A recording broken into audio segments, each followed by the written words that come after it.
పవన్ కళ్యాణ్ గారిని ఒక చిన్న సబ్మిషన్ చేసి, పవన్ కళ్యాణ్ గారు ఈ పాపంలో భాగస్థుడు, 11 సీట్లు వచ్చాయి అని చెప్పి చాలాసార్లు పవన్ కళ్యాణ్ గారు మాట్లాడారు. ఈరోజు తెలంగాణ రిజల్ట్ చూసారా? అవును, మున్సిపల్ రిజల్ట్ ఒక్క ఓటు వచ్చింది. ఒకటి కుటుంబంలో, ఒక వ్యక్తి కుటుంబంలో, క్యాండిడేట్ కుటుంబంలో 6 ఉంటే ఆ వ్యక్తికి 2 ఓట్లు వచ్చినాయి. ఎట్లా వస్తాయని చెప్పేసి తను మళ్ళీ రీకౌంటింగ్ ఎత్తుకుపోతే, లేదు నీకు 2 రాలేదు, 1 వచ్చినాయి, ఈ 1 వేరే పార్టీకి అనుకుంటా అని చెప్పి ఆ 1 కొట్టేశారు.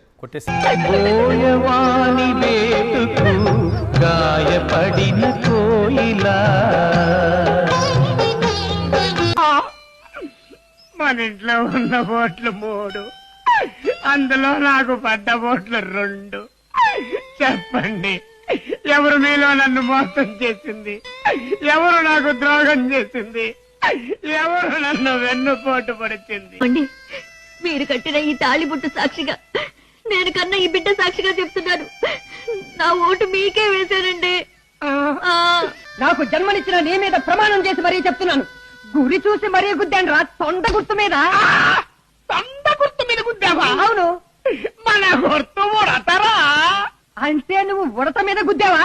మరి ఒరే, నా ఉడతలు పట్టే డాడీ, ఉడత గుర్తు వాడిదిరా, తొండ గుర్తు మనది.